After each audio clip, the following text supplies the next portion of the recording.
What's your favorite F around and find out moment in history? In recent history, the Bougainville Civil War, the mining company Rio Tinto was poisoning a local river and not investing any profits into the island community. Francis Ona, one of the employees, became increasingly upset until one day, he decided to break into a storage shed, steal a bunch of dynamite, and, against all odds, kick off a successful revolution against the government of Papua New Guinea. There's a few documentaries about it. The Coconut Revolution is my favorite. The sheer ingenuity of the Bougainvillians amazes me. Napoleon taking a nap in the middle of the Battle of Waterloo. That's definitely one of my favorite F around and find out moments in history, but I think a better example might be when Robert the Bruce of Scotland was inspired to fight on against the English after watching a spider weave its web. Talk about a metaphor. WW1 when the Kaiser asked the Swiss what they'd do if Germany invaded. Shoot twice then go home. Quiet, literally telling them to F around and find out. It is even funnier if you include the Kaiser's vague threat. We have twice the army that you have. Ha ha ha, that's great. There are other examples too, of course. For example, when the Greeks were warned about the wooden horse at Troy, they decided to F around and find out what was inside. Of course, it didn't turn out well for them. Most recently it would have to be Russia invading Ukraine. It almost seems like another reality where we all dreaded Russia making a move like that. Don't get me wrong, this has been a terrible event for Ukraine. But Russia was nowhere near as powerful as everyone thought, and Ukraine was way more united and ready than everyone thought. It was evident very quickly that Ukraine, with only the intelligence provided by the West, could hold back Russia. Over the past 12 months they've proven themselves in multiple ways, and Western countries started giving them way more help as a thanks for doing the dirty work that those countries couldn't really do, due to NATO and the desire to not spark an all-out world war. Not in history, but I saw a white pickup truck blow past a school bus that had the stop sign out. Cop was right there, and they got pulled over immediately.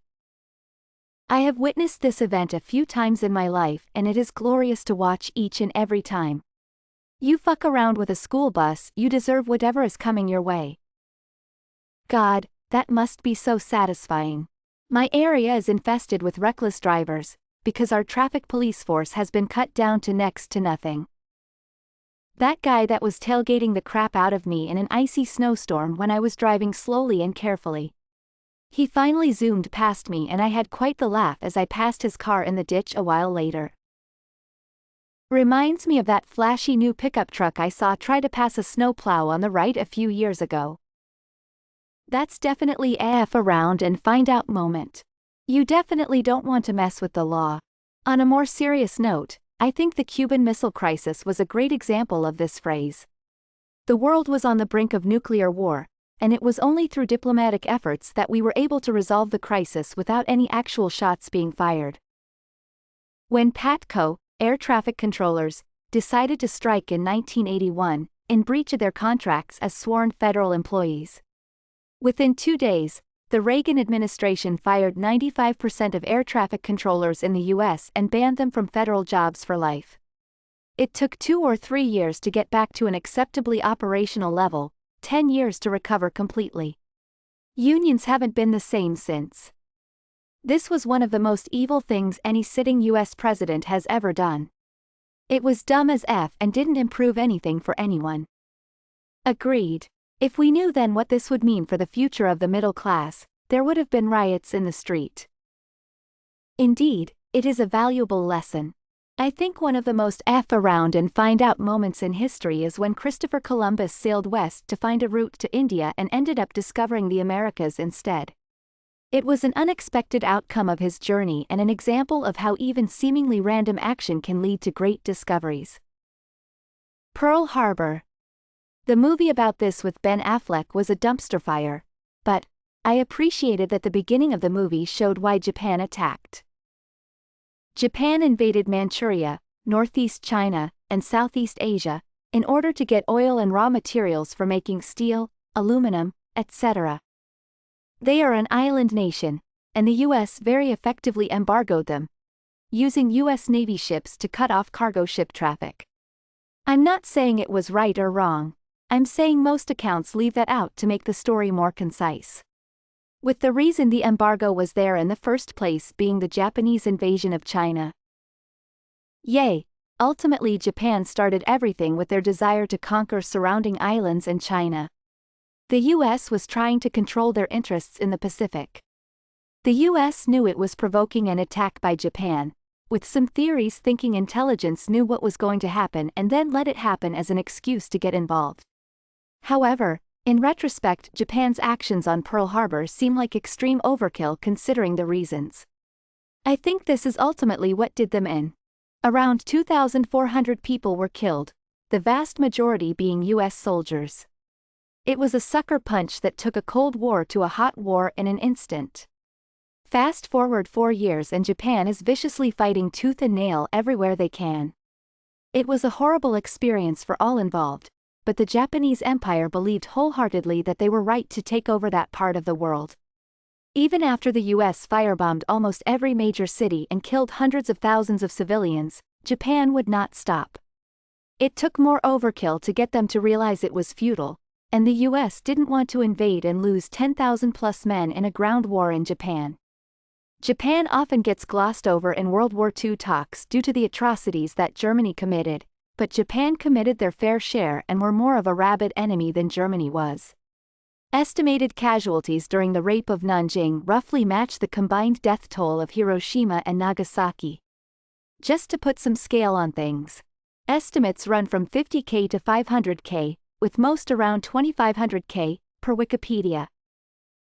It's important to remember that the main Japanese strategy was, democracies are weak and if you kill enough of their citizens, they will negotiate and let us keep some of what we took.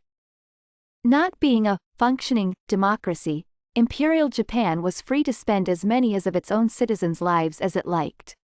Many people say that the atomic bombs forced Japan's hand, but many others say that Russia entering the war and being entirely unstoppable by what was left of Japan's forces is the real reason they surrendered.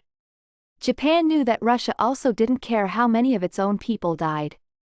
To this day, Japan and Russia are still, technically, at war, over some islands that they both claim. I don't think Japan ever actually surrendered to Russia. I believe another thought behind the A-bomb wasn't just to prevent a devastating ground invasion of Japan, but also to show the Soviets that we had these things, and what they could do. For various reasons, the topic of the A-bomb came up multiple times in my academic life, and I eventually concluded that not dropping it would have been so much worse. Hamilton and Burr.